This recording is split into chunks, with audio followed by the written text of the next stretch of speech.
शुक्लां ब्रह्मविचारसार परमामाद्यां जगद्व्यापिनीं वीणापुस्तकधारिणीमभयदां जाड्यान्धकारापहां स्थे स्फाटिकमालिकां विदधतीं पद्मासने संस्थितां वन्दे तां परमेश्वरीं भगवतीं बुद्धिप्रदां शारदाम्। संस्कृत शौर्यम इस समूह से संबद्ध सभी विद्वद्गण, सभी शास्त्र प्रेमीगण, सभी शास्त्र जिज्ञासुगण एवं संस्कृत शौर्यम इस समूह के संस्थापक एवं प्रबंधकगण आप सबको प्रणाम करते हुए, साधुवाद करते हुए आज के इस ज्ञान सत्र को प्रारंभ कर रहे हैं। कल हम लोगों ने संप्रदान के अनेक प्रकारों का अध्ययन किया था।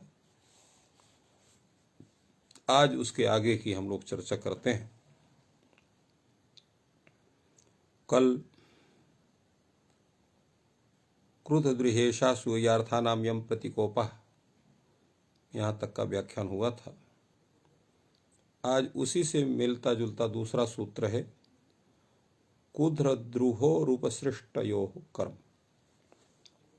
अर्थात उपसर्ग विशिष्ट क्रुद्ध धातु और द्रुह धातु का जो जिसके प्रति कोप किया जाए उस कारक की कर्म संज्ञा होती है। यम प्रतिकोपा का यहाँ पर भी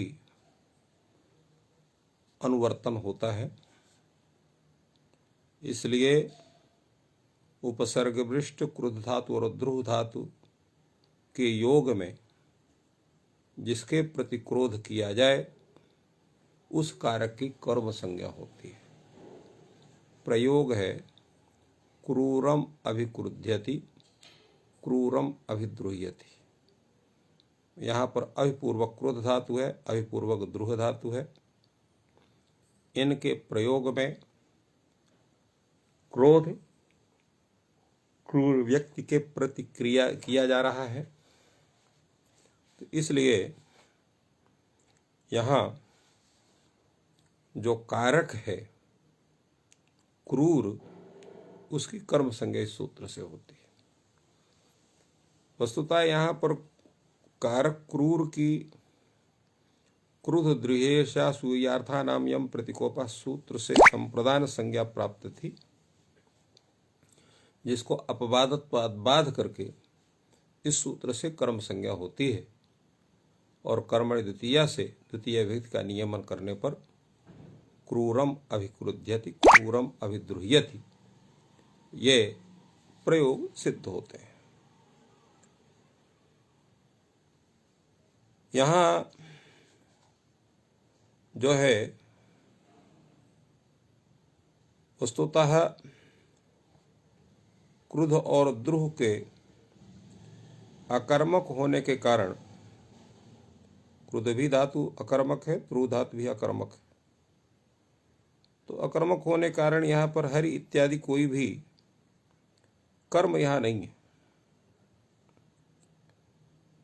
इसलिए कर्म न होने से यहाँ पर अगर हम शेषत्व विवक्षा करते हैं तो यहाँ षष्ठी व्यक्ति की प्राप्ति थी, जिसको बाध करके यहाँ इस वचन के द्वारा उसकी कर्म संज्ञा का कथन हुआ।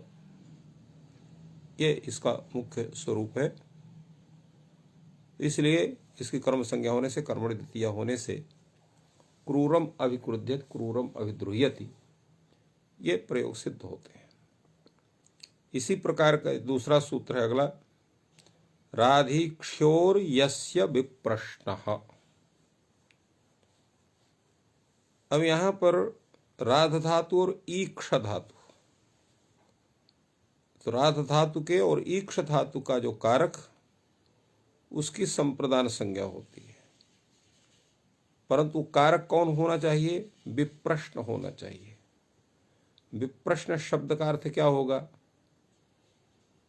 उसका अर्थ स्वयं मूलकार लिखते हैं यदि यह विविधा प्रश्न क्रियते, तो विविध प्रश्नोद्देश्य यत संबंधी, यदि का मतलब यत संबंधी विविध प्रश्न हो तत्कारक की संप्रदान संज्ञा होती है। जैसे यहां पर प्रयोग हुआ है कृष्णाय राध्यति कृष्णाय ईक्षते, यहां पर राध धातु का भी प्रयोग है, ईक्ष धातु का भी प्रयोग है। तो इसमें कृष्ण संबंधी विविध प्रश्न हो रहे हैं कि कृष्ण कैसा है, क्या इसका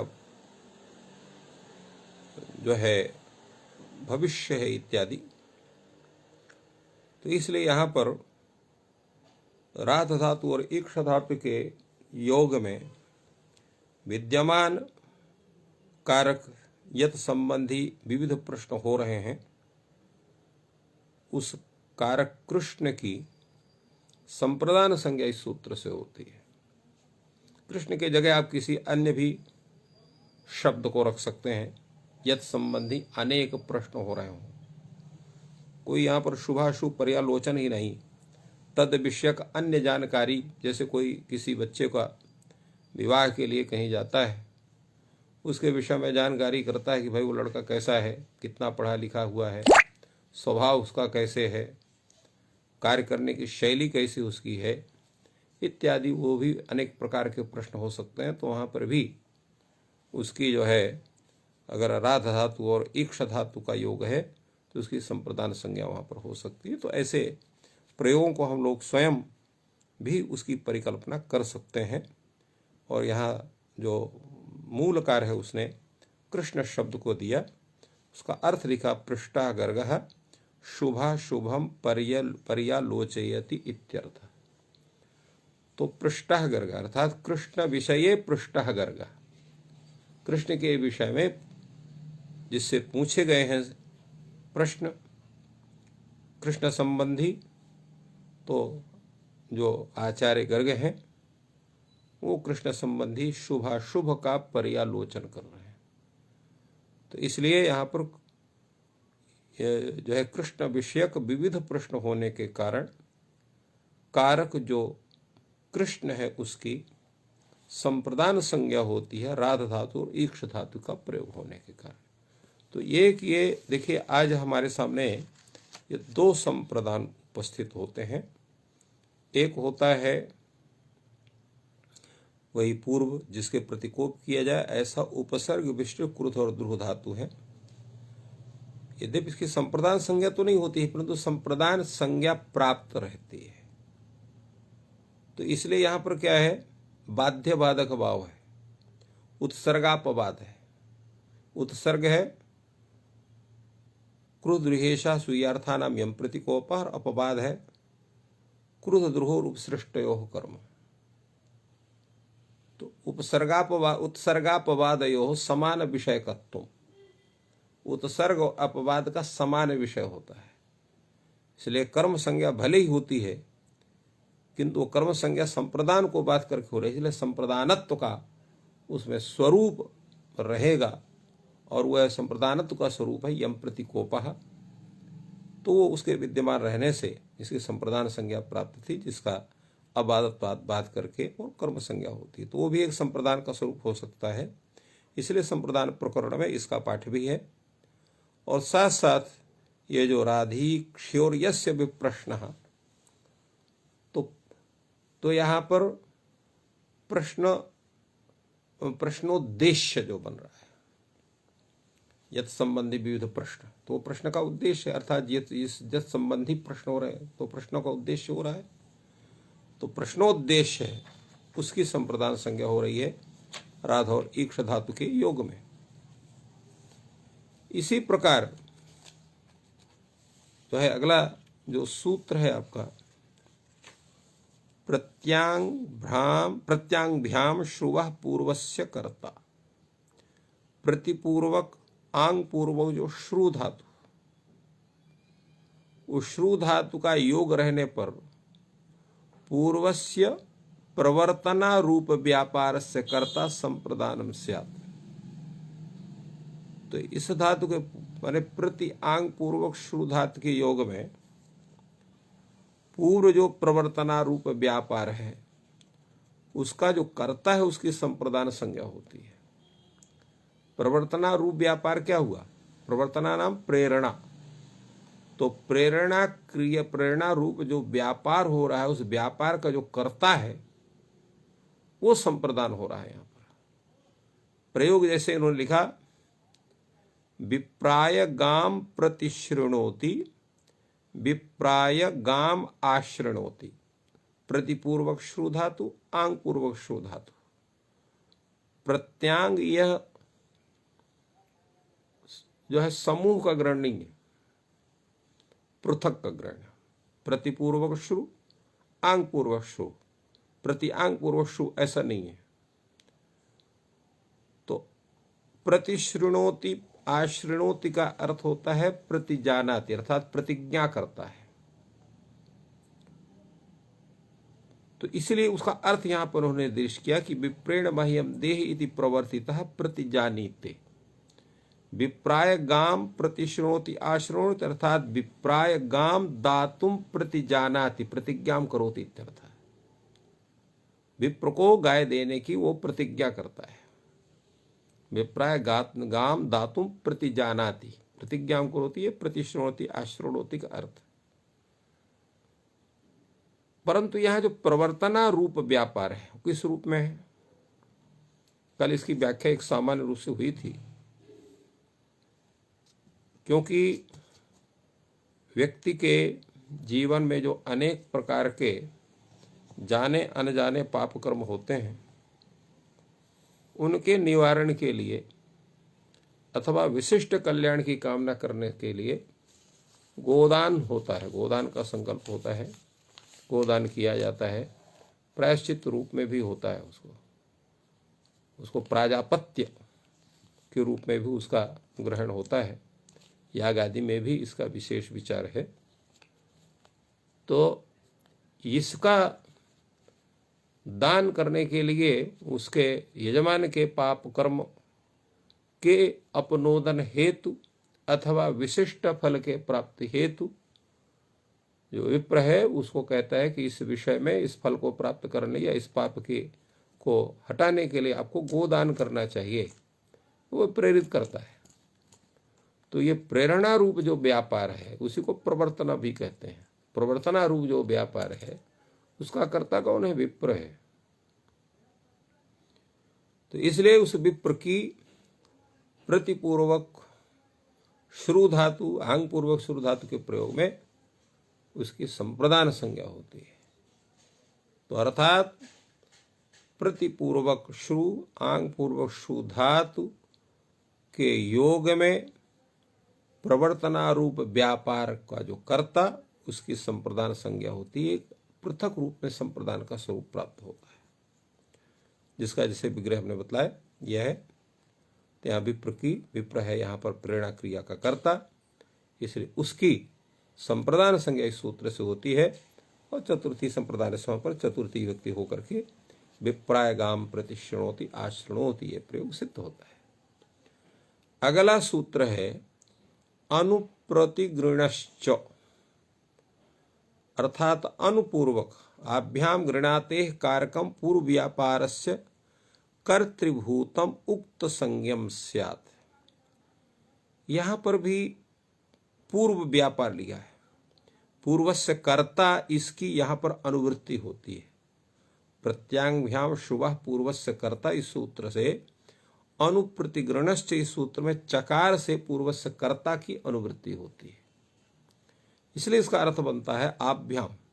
आभ्याम नाम अनुप्रति इत्युपसर्गाभ्याम गृणाते गृधातोः यत् कारकम तत्कारकम कथम भूतम कारकम पूर्व व्यापारस्य कर्तृभूतम कारकम। पूर्व व्यापार का जो कर्तृभूत है माने कर्ता के रूप में है। उक्त संज्ञम स्यात्, उसकी भी संप्रदान संज्ञा होती है। यथा यहां पर प्रयोग है होत्रे अनुगृणाति, होत्रे प्रतिगृणाति, ये प्रयोग है यहां पर। होता प्रथमम शंसति तम अध्वर्युः प्रोत्साह्यति इत्यर्थः। होता अध्वर्यु ये यज्ञ विशेष के ये जो है ऋत्विक हैं, और अध्वर्यु का मुख्य कार्य होता है संपूर्ण याग क्रिया का संचालन, और होता का विशेष उसके जो कार्य हैं वो होते हैं होता आवाहन करता। होता का मतलब यहाँ पर हवन कर्ता के रूप नहीं, आवाहन कर्ता के रूप में भी उसका कार्य होता है। तो यहाँ होता जो है प्रथम वो संशति माने संशय को प्राप्त होता है, कहीं उसको होता है कि ये कार्य होगा कि नहीं हो पाएगा, तो अध्वर्यु उसको प्रोत्साहित करता नहीं, आप कर सकते हो, इस कार्य को आप करने में आपको कोई कष्ट नहीं होगा। तो इस तरह से यहाँ पर पूर्व व्यापार जो है शंसन रूप व्यापार है, और शंसन रूप व्यापार का कर्ता कौन है? होता है। इसलिए यहाँ पर शंसन रूप पूर्व व्यापार का कर्तृभूत जो कारक है होत्री, उससे यहाँ पर उसकी संप्रदान संज्ञा होती है। तो संप्रदान संज्ञा होने पर और चतुर्थी संप्रदान चतुर्थी व्यक्ति करने पर होत्रे अनुगृणाति, होत्रे प्रतिगृणाति, ये प्रयोग सिद्ध होते हैं। अब यहाँ पर एक जो संप्रदान है उसका एक दूसरा स्वरूप आता है, पूर्व व्यापार का है किंतु प्रतिपूर्वक अनुपूर्वक गृह धातु का है, और यहाँ पर प्रवर्तना रूप व्यापार करता न होकर के किसी भी क्रिया का पूर्व व्यापार बन सकता है। दो क्रिया होंगी, प्रथम क्रिया का कर्ता जिसको पूर्व व्यापार कहते हैं वो होगा, और दूसरी क्रिया जो है अनुपूर्वक या प्रतिपूर्वक गृह धातु ही रहेगी। यहाँ जैसे यहाँ पर स्थिति होगी, कोई भी इस तरह का हो सकता है जिसकी परिकल्पना आप कर सकते हैं, तो वहाँ पर पूर्व क्रिया का जो कर्ता है उसकी संप्रदान संज्ञा इस सूत्र से होती है। अगला सूत्र है आपका एक भिन्न प्रकार के संप्रदान को बतला रहा है, परिक्रयणे संप्रदान मन्यतरस्याम। परिक्रयण के विषय में भी जो परिक्रयण का जो साधकतम कारक है उसकी संप्रदान संज्ञा विकल्प से होती है। नियत कालम, तो परिक्रयण का मतलब क्या होता है? परिक्रयण का मतलब होता है नियत कालम भृत्या स्वीकरणम परिक्रयण। नियत समय के लिए जहां पर आप उसके भृत्या स्वीकरण मैंने भृत्ति को स्वीकार करते हैं, उनके आप उनके सेवक बनते हैं, तो वो परिक्रयण कहलाता है। और परिक्रयण में जो साधकतम कारक है उसकी संप्रदान संज्ञा होती है। तो परिक्रयण का साधक कौन होगा? परिक्रयण का साधक होगा द्रव्य, क्योंकि द्रव्य के द्वारा ही आप किसी को अपना भृत्य बना सकते हैं, अन्यथा वो भृत्य आपको क्यों बनेगा? तो इसलिए यहां प्रयोग इन्होंने दिया शतेन शतायवा परिक्रीता। अब यहां परिपूर्वक क्री धातु का प्रयोग है, उसके प्रयोग में उस परिक्रयण का साधक तम कारक है यहाँ पर शत, इसलिए उस शत की यहाँ पर संप्रदान संज्ञा विकल्प होती है। वस्तुतः इसकी साधकतम कर्णम से कर्ण संज्ञा प्राप्त थी, जिसको अपवादत्वाद बाध करके इसकी संप्रदान संज्ञा विकल्प से होती है।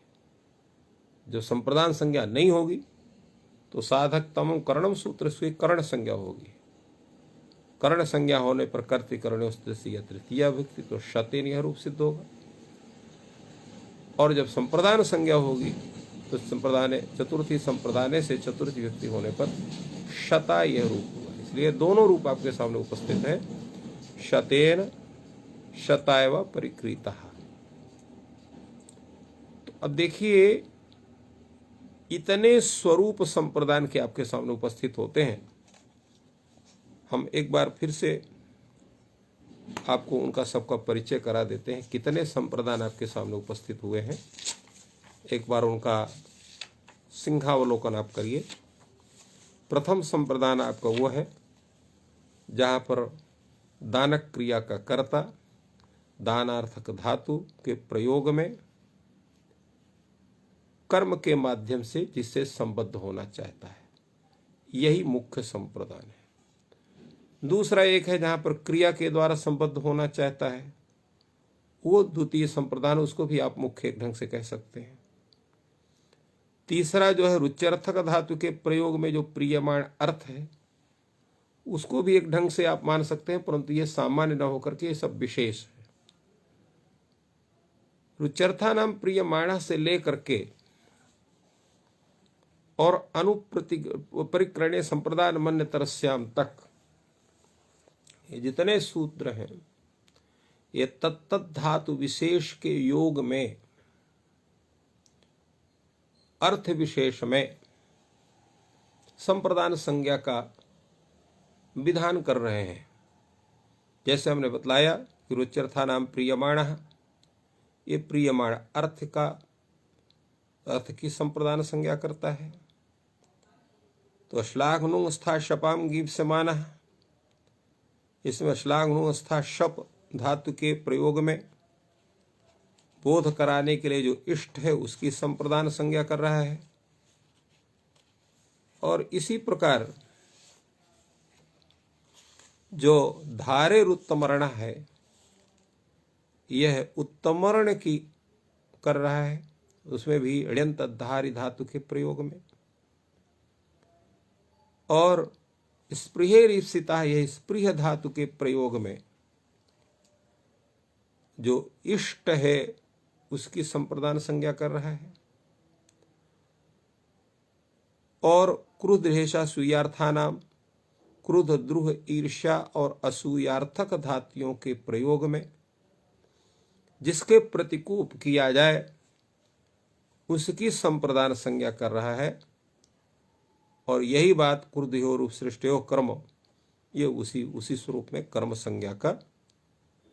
राधिक्षोर यस्य विप्रश्न है, ये राध और ईक्ष धातु के यद विषयक विविध प्रश्न किए जा रहे हैं तत्कारक की संप्रदान संज्ञा कर रहा है। और प्रत्यंग्भ्याम श्रुवा पूर्वस्य कर्ता, ये प्रतिपूर्वक आंग प्रतिपूर्वक श्रु आंग पूर्वक श्रु धातु के पूर्व व्यापार अर्थात प्रवर्तनारूप व्यापार के कर्ता की संप्रदान संज्ञा करता है। अनुप्रतिगणस्य अनुपूर्वक गृह धातु अथवा प्रतिपूर्वक जो गृह धातु, उसको प्रवर्तनारूप व्यापार नहीं, कोई भी व्यापार पूर्व व्यापार होना चाहिए, उसका कर्तृभूत जो कारक है उसकी संप्रदान संज्ञा करता है। और जो अंत में आया ये परिक्रय संप्रदान मनत्रस्याम, ये परिक्रयण में, तो परिक्रयण में भी वहां पर यद्यपि इन्होंने परिक्रयण शब्द का एक पारिभाषिक अर्थ उपस्थापित किया कि नियत कालम वृत्त्या स्वीकरणम परिक्रयणम तस्मिन् साधकतम कारकम संप्रदान संज्ञम स्यात्, ये कहा कि उसमें साधकतम कारक की संप्रदान संज्ञा होती है, किंतु यहाँ परिपूर्वक क्री धातु परिक्रयण अर्थ को बतलाने के लिए परिपूर्वक क्री धातु का ही आपको जो है प्रयोग करना पड़ेगा, जो है क्रिय द्रव्य विनिमय धातु का परिपूर्वक, और उसी का यहाँ परिकृत है, तो शतेन शताय व परिकृता ही अर्थ है। तो इतने अर्थों का संप्रदान को बतलाया गया। ये सभी जो है कारक विभक्ति के अंतर्गत है। चतुर्थी विभक्ति के जो स्वरूप हैं वो तीन प्रकार के हमारे सामने उपस्थित होते हैं। एक तो जो सर्वत्र है कारक विभक्ति के रूप में, दूसरा तादर्थ विभक्ति के रूप में, और तीसरा उपपद विभक्ति के रूप में। तो आपने प्रथम का स्वरूप का विज्ञान किया, और प्रथम स्वरूप आपका वो है,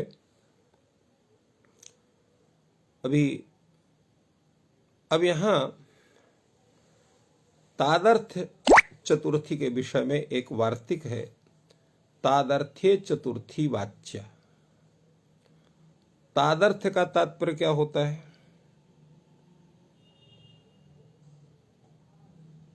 अब तादर्थ का मतलब होता है तस्मै इदम इति तदर्थम और तदस्य भाव तादर्थ्यम। तादर्थ का मतलब होता है उपकारियोपकारक भाव संबंध, जहां पर एक उपकार्य हो एक उपकारक हो। जैसे प्रयोग यहां पर हुआ मुक्तये हरिम भजति, तो मुक्तये हरिम भजति में यहां भजन जो है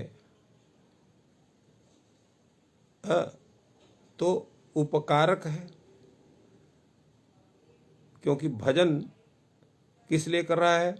मुक्ति के प्राप्ति के लिए। तो मुक्ति के लिए भजन हो रहा, तो भजन होगा उपकारक और मुक्त उपकार्य। तो उपकार्य उपकारक भाव संबंध है यहां पर। हरिकर्मक जो भजन है वो उपकारक है और मुक्ति उपकार्य है, इसलिए तादर्थ यहां पर उपकार्य उपकारक भाव जहां संबंध है वहीं पर तादर्थ्य होता है। जैसे ज्ञानाय अधीते, तो ज्ञानाय अधीते में भी वही स्थिति है। यहां पर अध्ययन जो उपकारक है और उपकारी है ज्ञान, तो इसलिए यहां पर भी उपकार्य उपकारक भाव संबंध है। तो उपकारी उपकारक भाव संबंध रूप ही तादर्थ्य है। वो जहां पर तादर्थ्य है तो यहां जो उपकार्य है वही कहलाता है आपका तादर्थ्य। मुख्य रूप से विवक्षित होता तो उपकार्य से चतुर्थी विभक्ति, तादर्थ्य चतुर्थी वाच्य का ये मुख्य अर्थ हुआ। तो इस तरह से बहुत से उदाहरण आपको मिले, जैसे यूपाय दारु, कुंडलाय हिरण्यम इत्यादि, इनका भी आप ग्रहण कर सकते हैं। और जैसे अभी हमने और भी बहुत से उदाहरण इसके हो सकते हैं। तो इन सर्वत्र में जहां भी तादर्थ है ये बहुत प्रसिद्ध है, तो इन अर्थों में यहां पर चतुर्थी विभक्ति का नियमन होता है और ये तादर्थ चतुर्थी कहलाती है। सो तादर्थ भी कहते हैं। एक ढंग से यद्यपि इसको भी हम तादर्थ में के रूप में रख करके इसको उपपद हम कह सकते हैं, उपपद विभक्ति है, क्योंकि कल हमने आप सबको बतलाया था, कल क्या परसों तृतीया के प्रसंग में व्यक्ति में, कि केवल पद का मतलब ये नहीं होता है कि तादृश पद को लेकर के ही जो विभक्ति हो वो पद विभक्ति है। तत्पदवाच्य अर्थ को लेकर के भी हो सकते हैं और सामान्य अर्थ विशेष को लेकर के भी हो सकती है, जिसकी चर्चा पर्याप्त हुई थी। इसलिए तादर्थे चतुर्थी को भी हम तद रूप में रखा जा सकता है, किंतु तादर्थे चतुर्थी को हम अलग ही रखते हैं, इसलिए कि इसके स्वरूप थोड़ा सा भिन्न प्राप्त होते हैं। अगला वार्तिक है क्लृपि संपद्यमाने च। क्लृपि संपद्यमाने में क्लृप धातु के प्रयोग में जो संपद्यमान है उससे चतुर्थी विभक्ति होती है। यहां पर संपाद्य संपादक भाव संबंध होता है। जैसे प्रयोग है आपका भक्तिर्ज्ञानाय कल्पते, तो भक्तिर्ज्ञानाय कल्पते में जो भक्ति है वो संपादक है और ज्ञान जो है वो संपाद्य है, संपद्यमान है। भक्ति संपादिका है, ज्ञान संपद्यमान है। तो जो संपद्यमान है उससे चतुर्थी विभक्ति है। तो भक्तिर्ज्ञानाय कल्पते में संपद्यमान है ज्ञान, और उससे यहां इस सूत्र से चतुर्थी विभक्ति हो रही है, इसलिए उसका अर्थ है यहां पर संपद्यते। भक्तिर्ज्ञानाय कल्प्यते अर्थात संपद्यते, जायते इति। तो जन जनक भाव भी कह सकते हैं उसको, ज्ञाप्य ज्ञापक भाव संबंध भी कहते हैं, और संपादक संपाद्य संपादक भाव संबंध भी कह सकते हैं।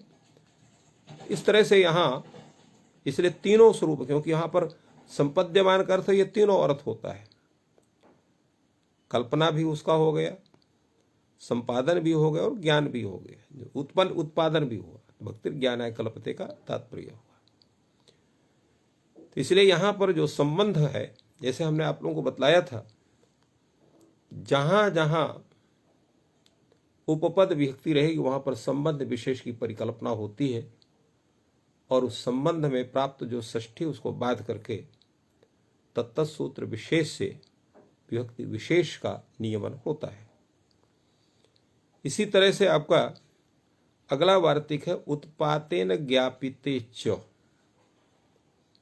तो उत्पात से जो ज्ञापित हो रहा हो, उत्पात से ज्ञापित होने का तात्पर्य क्या हुआ कि यहां पर ज्ञाप्य ज्ञापक अभाव संबंध रहेगा। तो उत्पातवाचक जो शब्द है उससे चतुर्थी विभक्ति का नियमन होता है। जैसे प्रयोग है वाताय कपिला विद्युत। तो वाताय कपिला विद्युत में वात क्या है, ये उत्पात है। तो इस उत्पात से उत्पातेन, इससे उत्पात से ज्ञापित हो रहा है। क्या ज्ञापित हो रहा है? नहीं एवं तत्र यहाँ पर जो है उत्पात है कपिला, उत्पातेन ज्ञापित है। जब उत्पात है यहाँ पर कपिला विद्युत, और उसे ज्ञापित क्या रहा है? वात। अर्थात अगर बिजली पीली पीली चमक रही है तो वहां वर्षा नहीं होगी, अपितु वायु चलेगी। ये उसका तात्पर्य। तो वायु का चलना ये हो रहा है और ज्ञापित हो रहा है वात। ज्ञापक कौन हो गया? कपिला विद्युत। तो उत्पात हुआ ज्ञापक और ज्ञापित हो, तो ज्ञापित से यहां पर चतुर्थी विभक्ति होगी। तो इसलिए यहां उल्टा पहले हो गया था। तो उत्पातेन ज्ञाप, उत्पात से जो ज्ञापित, उत्पात हुआ कपिला विद्युत और ज्ञापित होगा यहां पर वाताय, तो वात। इसलिए वात शब्द से यहां चतुर्थी विभक्ति का नियमन होता है, वाताय कपिला विद्युत। अगला प्रयोग है आपका वार्तिक है हित योगे च। हित योगे च, यह सूत्र कहता है कि हित शब्द के योग में, यहां पर हित शब्द से हित अर्थ नहीं ग्रहित होगा, हित शब्द ही ग्रहित होगा। इसलिए हित शब्द का जहां भी योग होगा उसके योग में विद्यमान जो शब्द, उससे चतुर्थी विभक्ति का नियमन होगा। ये सभी जितने वार्तिक हैं ये एक विशेष रूप से ये उपपद विभक्ति के विधान करने वाले हैं, उसके बोधक हैं। तो हित शब्द के योग में यहाँ ब्राह्मण शब्द से चतुर्थी विभक्ति का नियमन होता है। ब्राह्मणाय हितम ये रूप बनता है इसका।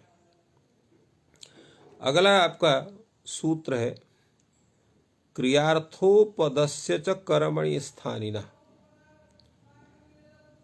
ये सूत्र कहता है क्रियार्था क्रिया उपपदम यस्य तस्य स्थानिनः अप्रयुज्यमानस्य तुमुनः कर्मणि चतुर्थी स्यात्। तो जहां पर दो क्रियाएं हो रही हैं और उसमें से एक क्रिया जो हो रही है वो अविद्यमान क्रिया के संपादनार्थ हो रही है। जहां पर दो क्रियाएं हैं, एक क्रिया वहां पे स्पष्ट रूप से उपस्थित है, दूसरी क्रिया अनुपस्थित है किंतु गम्यमान है वहां। तो जो अनुपस्थित क्रिया है उसका जो कर्म है उससे वहां पर चतुर्थी होगी, परंतु अनुपस्थित जो क्रिया है वह तुमुनंत क्रिया होना चाहिए। उसको यह लिखा है क्रियार्था क्रिया उपपदम यस्य। क्रियार्था या क्रिया, सा क्रिया उपपदम यस्य तस्य स्थानिनः अप्रयुज्यमानस्य। तस्य स्थानी जो अप्रयुज्यमान, तुमुनंत अर्थात तुमुन लिखा अर्थात तुमुनंत जो क्रिया, उसका जो कर्म उससे चतुर्थी विभक्ति होती है। प्रयोग है फलेभ्यो याति। यहां पर प्रयोग इसका जो सामान्य रूप से बनेगा, अनुपस्थित क्रिया यहां पर तुमनंत क्रिया है आहर्तुम, तो फलानि आहर्तुम याति। अब यहां पर गमन क्रिया हो रही है, किस लिए हो रही है?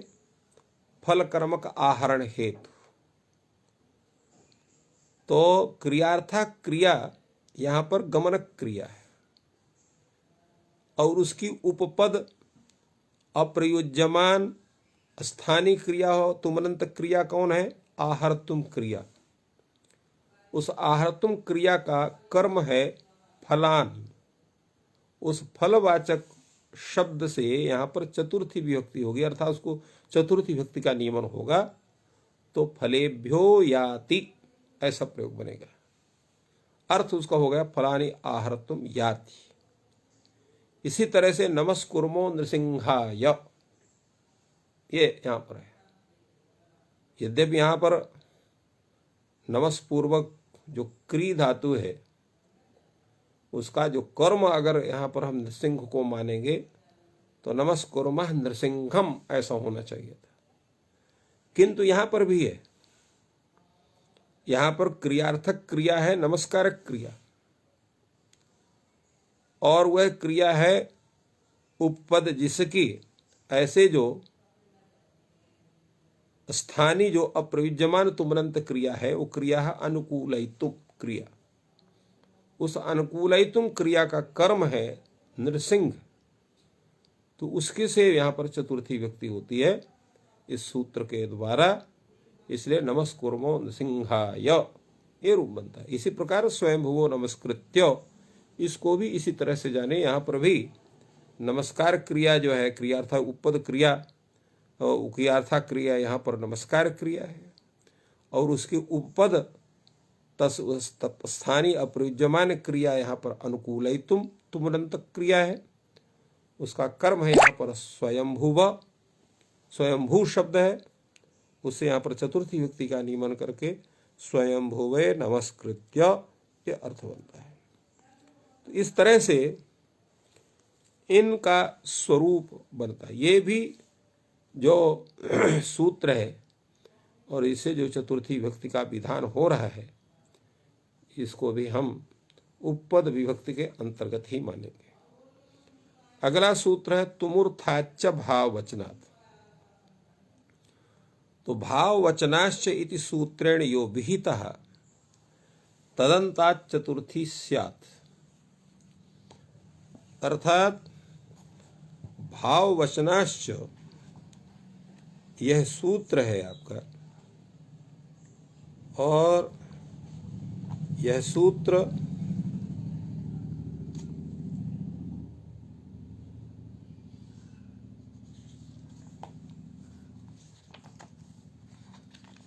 जो है कृदंत का है,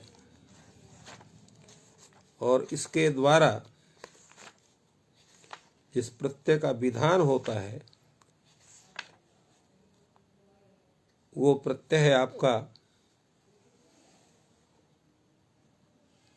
यहां भाववचनाश्च सूत्र है, और इससे यहां पर तुमुन अर्थ में यहां इससे घय प्रत्यय करेंगे, तो घय प्रत्यय करने पर ये यज धातु से घय प्रत्यय करें तो यागो ऐसा बनेगा।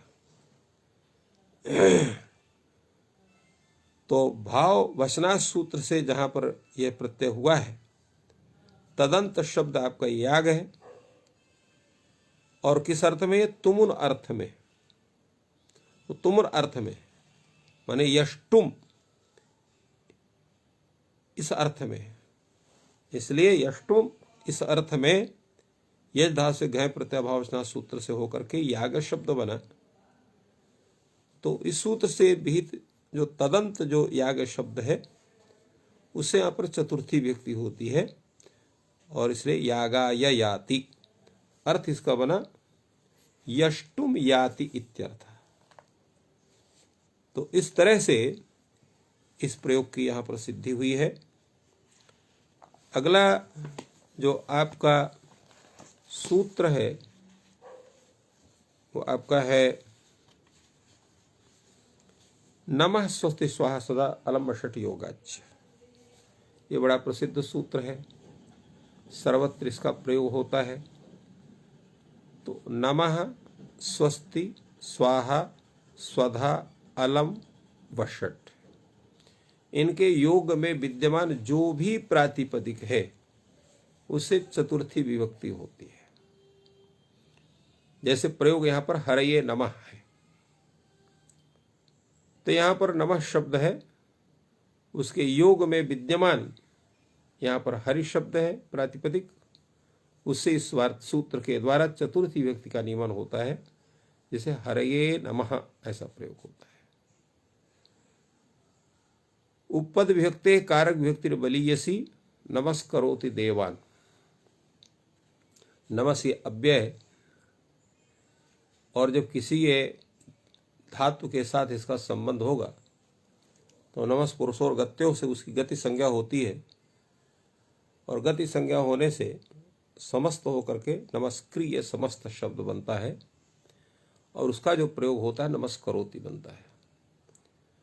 तो नमस्करोति इस क्रिया का जो कर्म है वो यहां पर देव होता है। नमस्करोति में नमः पद प्रयोज्य विभक्ति यहाँ चतुर्थी विभक्ति है, और नमस्कार क्रिया प्रयोज्य विभक्ति यहाँ पर द्वितीय विभक्ति है। क्यों? कि कर्तरि स्तम कर्म सूत्र से यहाँ पर नमस्कार क्रिया, कर्ता नमस्कार क्रिया के द्वारा प्राप्त करने के लिए जो अत्यंत, कर्ता की नमस्कार क्रिया के द्वारा प्राप्त करने के लिए अत्यंत अभिलषित जो कारक देव है उसकी कर्म संज्ञा है। तो यहां पर दोनों विभक्ति प्राप्त होंगी। नमः स्वस्ति स्वाहा सदा अलम वषट योगाच इस सूत्र से यहां पर चतुर्थी विभक्ति की प्राप्ति हो रही है, और कर्मणि द्वितीय सूत्र से द्वितीय विभक्ति की प्राप्ति हो रही है। तो ऐसी अवस्था में यहाँ पर जो समस्या उत्पन्न होती है, किस विभक्ति का विधान करना चाहिए, किसका नियमन करना चाहिए, तो वहाँ ये परिभाषा उपस्थित होती है उपपद विभक्ति कारक विभक्ति बलीयसी।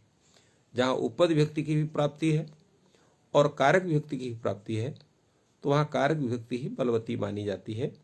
इसलिए यहाँ पर कारक विभक्ति द्वितीय है वो बलवती होती है। तो द्वितीय विभक्ति का नियमन होने से देवान यह रूप बनता है, देवा यह रूप नहीं बनता है। इसी प्रकार स्वस्थ की योग में प्रजा शब्द से चतुर्थी विभक्ति में प्रजाभ्या स्वस्ति, स्वाहा के योग में अग्नि शब्द से चतुर्थी विभक्ति करने पर अग्ने स्वाहा, स्वधा शब्द के योग में पितृ शब्द से चतुर्थी विभक्ति करने पर पृथिव्या स्वधा बनता है। इन रूपों का परिचय हुआ। एक शब्द अभी विशेष रूप से रह गया, अभी तो दो शब्द हैं, अलम शब्द और वषट शब्द। अलम शब्द के कई अर्थ होते हैं जिसकी चर्चा अलम शब्द में हुई थी। तो अलम शब्द ये पर्याप्ति अर्थ में भी है, निषेधादि अर्थ में भी है। यहां जो अलम शब्द गृहीत हो रहा है वो पर्याप्ति अर्थ का गृहीत हो रहा है, इसे लिखा अलम इति पर्याप्त्यर्थ ग्रहणम। निषेधार्थक नहीं होगा, पर्याप्त्यर्थ ग्रहण होगा। निषेधार्थक रहेगा तो वहां पर तृतीय विभक्ति हो जाएगी, और साथ में वहां पर जो है गम्यमान क्रिया को साथ में लेकर के अलम श्रवेण श्रवण साध्यम नासित्यर्थ। तो वहां पर एक क्रिया विशेष का अध्याहार करके, गम्यमान क्रिया का अध्याहार करके, और वहां पर तृतीय विभक्ति देखी जाती है। किंतु यहाँ अलम जो पर्याप्त अर्थ में रहेगा तो वहां चतुर्थी विभक्ति होगी, इसलिए कह रहे हैं अलम इति पर्याप्त्यर्थ ग्रहण। यथा दैत्येभ्यः हरिः अलम, तो दैत्येभ्यः हरिः अलम में यहां पर जो अलम शब्द है वह क्या है कि पर्याप्त्यर्थ में, और अलम का संबंध दैत्य से हो रहा है। एक प्रश्न उठ सकता है कि नमः शब्द, स्वस्ति शब्द, स्वाहा शब्द, स्वधा शब्द, अलम शब्द, वषट शब्द, इनका योग में चतुर्थी विभक्ति का नियमन आप बता रहे हैं। योगा संबंध, संबंध दोनों तरफ से होता है, पूर्व से भी हो सकता है, पर से भी हो सकता है, क्योंकि दुष्ट होता है। तो यहाँ पर किससे होना चाहिए, इसका उत्तर हमने आप लोगों को तृतीय विभक्ति में बताया था कि जब भी विभक्ति होगी प्रतियोगी से ही होगी। तो यहाँ संबंध जो हो रहा है, जैसे नमस्कार होता है, नमस्कार नमस्कारक भाव संबंध। स्वस्ति शब्द से यहाँ भी जो है देय दात्री भाव संबंध, और स्वाहा में भी वही है, क्योंकि स्वाहा का अर्थ भी दान होता है। स्वस्ति का अर्थ कल्याण, कल्याण कामना अर्थ होता है। तो यहाँ जो है काम्य कामक भाव संबंध हुआ। स्वाहा सदा में दात्री दान भाव संबंध है। और अलम शब्द में जो है उसी तरह से यहाँ पर जो है सामर्थ्य असामर्थ्य भाव संबंध। इसी प्रकार जो है वशट शब्द का भी यहाँ पर भी जो है देय दानार्थ भाव संबंध, ये संबंध की परिकल्पना करते हैं। जैसे हमने कहा था कि प्रत्येक जहाँ पर भी उपपद विभक्तियों संबंध विशेष की वहाँ पर उपस्थिति होती है और षष्ठी को बांध करके वहाँ पर तत् विभक्तियों का नियमन होता है, तो यहाँ पर भी चतुर्थी विभक्ति का नियमन होता है षष्ठी विभक्ति को बांध करके। तो इसलिए इन सभी जगह जो प्रतियोगी है संबंध का, उसी से ही विभक्ति का नियमन होगा, अनुयोगी से नहीं होगा। इसलिए यहाँ पर दैत्येभ्यो हरि अलम में अलम का यहाँ पर प्रतियोगी है दैत्य, इसलिए दैत्य से ही यहाँ पर चतुर्थी विभक्ति का नियमन होगा, हरि से नहीं होगा। तो दैत्येभ्य हरि अलम प्रभु समर्था शक्ता, इसलिए यहाँ पर अलम शब्द से इन्होंने पर्याप्त्यर्थ का ग्रहण हुआ, अर्थात अलम का भी ग्रहण होगा और पर्याप्त्यर्थक अन्य जो शब्द है उनके योग में भी चतुर्थी विभक्ति का नियमन होगा। तो अब इस पर जो है कहा कि प्रभुवाद योगे षष्ठी अपि साधु प्रभु समर्था हरि, प्रभु भी उसी का अर्थ है। ये कह रहे हैं कि प्रभु आदि के योग में षष्ठी विभक्ति ही होती है। प्रभु का अर्थ होता है कि स्वामी। इसमें प्रमाण क्या है, कहा तस्मै प्रभुवती स एषाम ग्रामणी इति निर्देशात, सूत्रकार का निर्देश। तस्मै प्रभुवती में यहाँ पर तो चतुर्थी विभक्ति हुई प्रपूर्वक भू धातु के योग में, किंतु स एषाम ग्रामणी में यहाँ पर ग्रामणी के योग में यहाँ पर एषाम में यहाँ पर षष्ठी विभक्ति प्राप्त हो रही है। इसलिए दोनों विभक्तियां होती हैं प्रभादि के योग में, षष्ठी भी होती है और चतुर्थी विभक्ति भी होती है। तो इसका हुआ क्या कि प्रभुर्बहुषुर भुवनत्रयस्य में, प्रभुर्बहुषु भुवनत्रयस्य में यहाँ पर तो यहाँ जो है तो षष्ठी विभक्ति हो जाती है, अन्यथा षष्ठी कैसे होगी। यहाँ पर भुवनत्रयाय प्रभु ऐसा रूप होता है, किंतु यहाँ भुवनत्रयस्य हुआ है। तो उसका कारण यही है कि यहाँ पर जो है प्रभुवादि के योग में षष्ठी विभक्ति भी होती है और चतुर्थी विभक्ति भी होती है। तो इसलिए यहाँ पर वषट इंद्राय, ये अगला है इंद्राय वषट। इंद्राय वषट में वषट के योग में यहाँ इंद्र शब्द से चतुर्थी विभक्ति का नियमन हुआ है। पुनः यहाँ पर प्रश्न होता है कि नमः स्वस्ति स्वाहा स्वधा अलम वषट योगात, ऐसा सूत्र होना चाहिए। योगात च, ये च का तात्पर्य क्या, च क्यों लिखा। पर उन्होंने कहा चकारः पुनर्विधानार्था, चकार जो है वो पुनः विधान करने के लिए। तो पुनः विधान कहाँ होता है,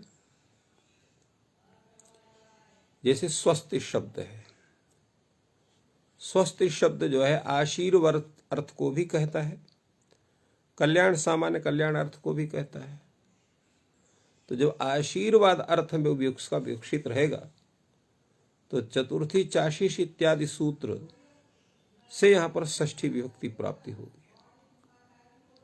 तो इस सूत्र से प्राप्त जो षष्ठी विभक्ति है, उस षष्ठी विभक्ति को बांध करके, क्योंकि चकारात कथन है इसलिए वह षष्ठी विभक्ति को बांध करके चतुर्थी विभक्ति ही होती है, षष्ठी विभक्ति नहीं होती है।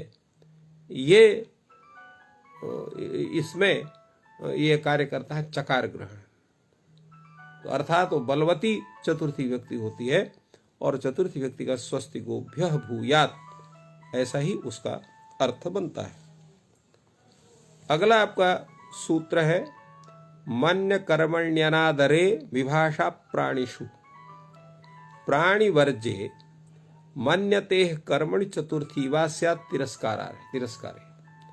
जहां तिरस्कार अर्थ गम्यमान हो तो प्राणी को छोड़ करके जो मन्य धातु का जो भी कर्म है, अर्थात मन्य धातु का जो कर्म है उसमें प्राणी को नहीं होना चाहिए, प्राणी से भिन्न कोई किसी को होना चाहिए। तो उस कर्म में चतुर्थी विभक्ति का नियमन होता है तिरस्कार अर्थ गम्यमान रहने पर। यह जो सूत्र है यह उपपद विभक्ति का उदाहरण नहीं है, अपितु यह कारक विभक्ति का उदाहरण है। क्यों? कर्म में चतुर्थी का विधान कर रहा है, अर्थात कारक में कर रहा है, कर्म भी कारक है इसलिए वहां चतुर्थी का विधान हो रहा है, अर्थात वहां पर द्वितीया को बांध करके चतुर्थी का विधान किया जा रहा है, वो भी विकल्प से। इसलिए एक बार द्वितीया होती है, एक बार चतुर्थी विभक्ति होती है। प्रयोग है न त्वाम तृणाय मन्ये तृणम वा। यहां मन्य धातु का कर्म है तृण, तो तृण यह क्या है? प्राणी, भिन्न है, प्राणीवाचक है नहीं, तो इसलिए इसका जो कर्म तृण है उससे इस सूत्र के द्वारा चतुर्थी विभक्ति का नियमन हो जाता है। तो न त्वाम तृणाय मन्ये, ये अर्थ होता है।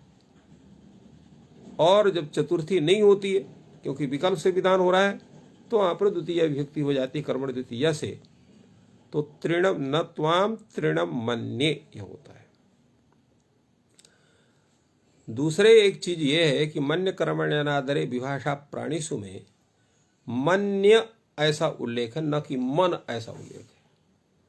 मन धातु दो है, एक धातु जो है वो दिवादिगण में पठित है और एक जो है वो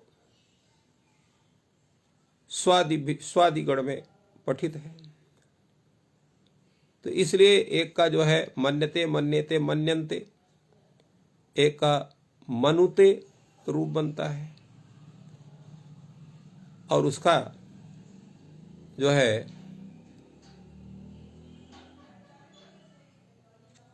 उत्तम पुरुष एक वचन है मन्वे रूप बनता है। प्रयोग दिया न त्वाम तृणम मन्वे। इसके विषय में कहते हैं कि शना निर्देशात तनादिक योग, तनादिगण की स्वादिगण की तनादिगण की, तो शन का निर्देश होने से तनादिगण पठित जो मन धातु है उसका ग्रहण नहीं होता है।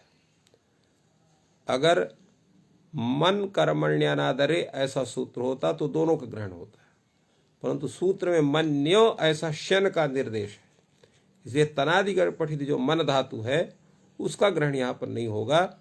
तो न त्वाम तृणम मन्वे में यहां पर केवल द्वितीय विभक्ति का ही नियमन होगा, चतुर्थी विभक्ति का नियमन नहीं होगा।